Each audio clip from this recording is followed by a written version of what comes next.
So as you prepare to enter into the planetary relationship, you created beings to represent your original state of unified awareness.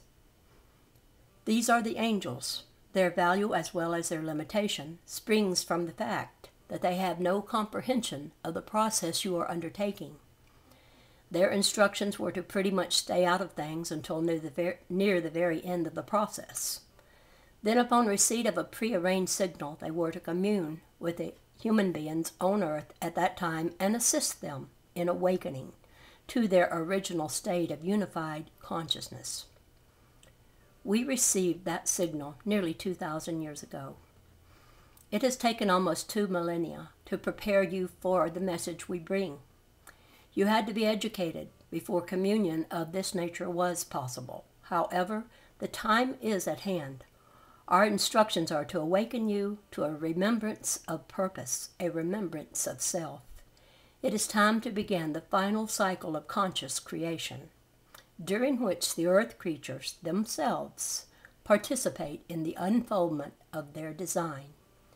The body you are creating for the habitation of Christ consciousness is to be a mobile body, fueled by the creative intentions of the Father, capable, upon completion, of leaving the mother's side. An interval of non-time. When the universe reaches a point of maximum expansion, a unique phenomenon will take place.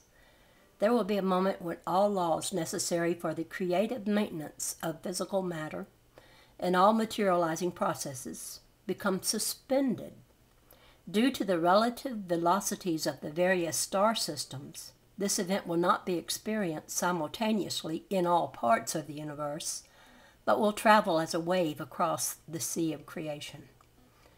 Existing within this ripple of non-time will be the focused, conscious attention of the Creator. As it passes through the material realms, it will stay and take up residence in all life forms with circuitry capable of mirroring its essence. This is the moment when the Creator will slip inside creation, the moment we are attempting to prepare you for. This is the much misunderstood second coming of Christianity. It is the event that primitive civilizations have looked forward to as the return of the gods.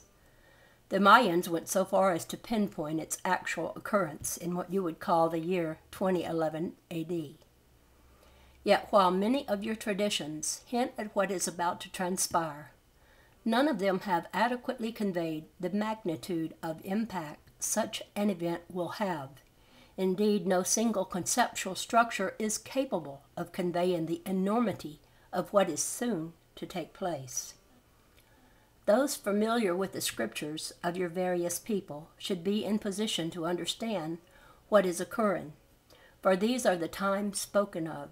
Yet you must realize that God did not invent the words used in Scripture. He merely arranged them in the order most approximating his meaning.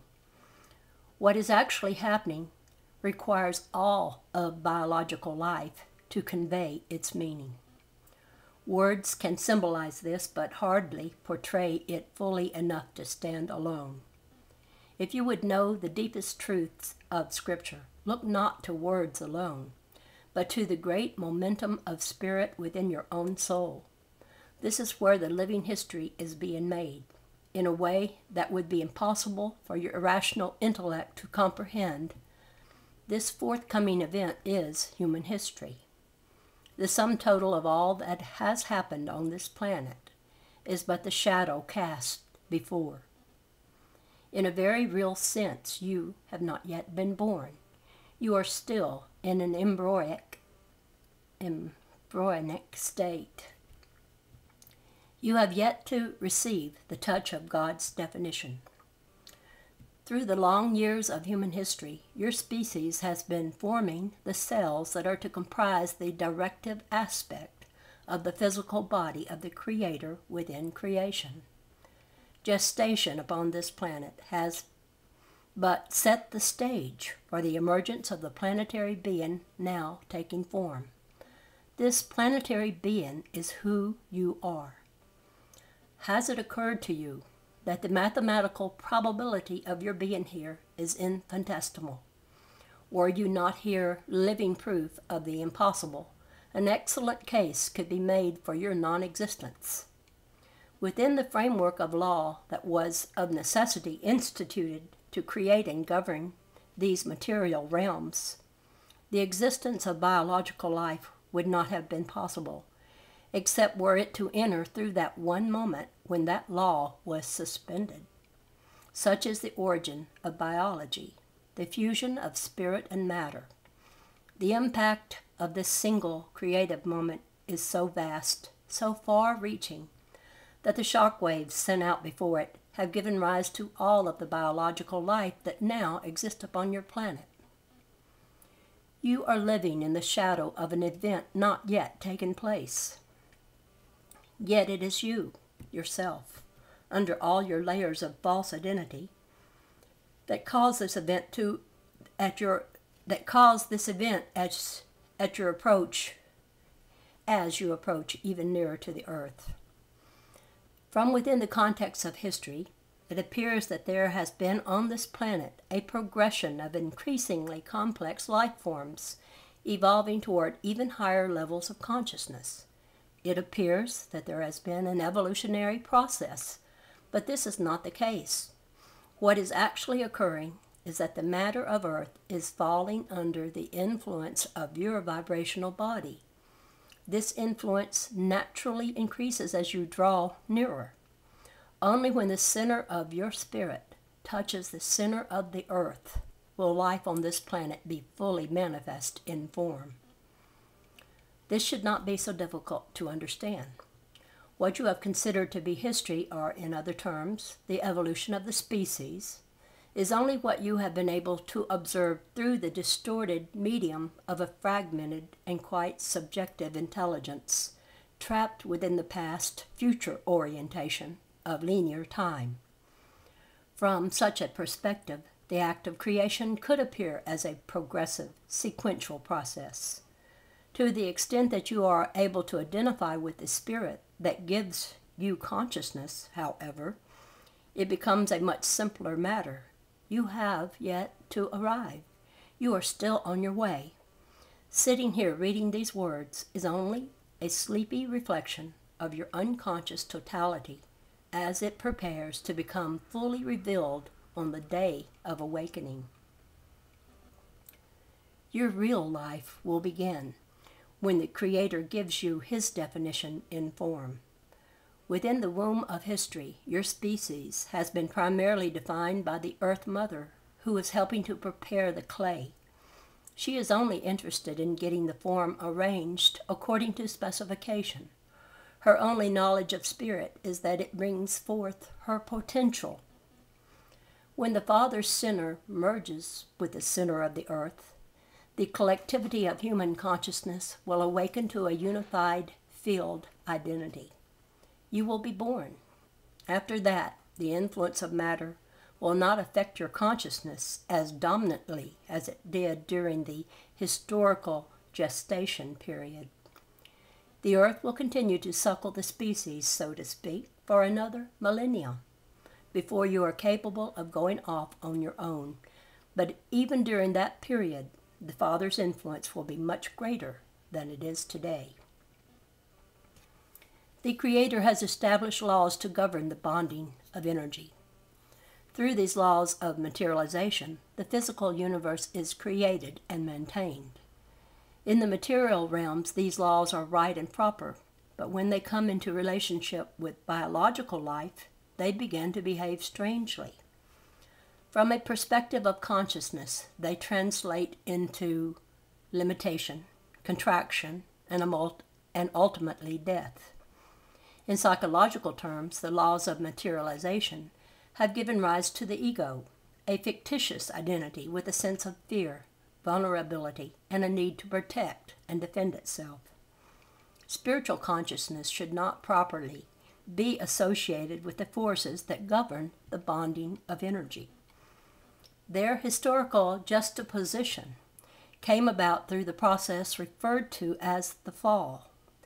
During the period of species preparation, The presence of the materializing influence on levels of consciousness has been unfortunate, but not critical. However, in light of the intensifying vibrations of the creative spirit that is now nearly aligned with the center of this planet, the definitions that have been imposed by matter will no longer be tenable. The Creator himself will dispel this planetary restraining influence and henceforth hold all life forms in appropriate expression through the new definitions of his love. This will be a profound transition for each and every form identity, a transition of a magnitude you could only begin to suspect. As a collective event, the moment of birth is still a generation away, but individually speaking, this event transcends the limits of space and time, and is, in fact, already occurring. Your individual birth will take place at the precise moment in linear time when you stop struggling with your rational fear patterns and let yourself go in the divine dance of inner direction. You must decide whether you are going to accept the inevitable in a state of love and prepare yourself accordingly, or hold on in fear to the bitter end. Ultimately, these are the only two avenues of response. By the linear time this event takes place, humanity will be polarized according to these two adaptive patterns. All will be decidedly in one camp or the other.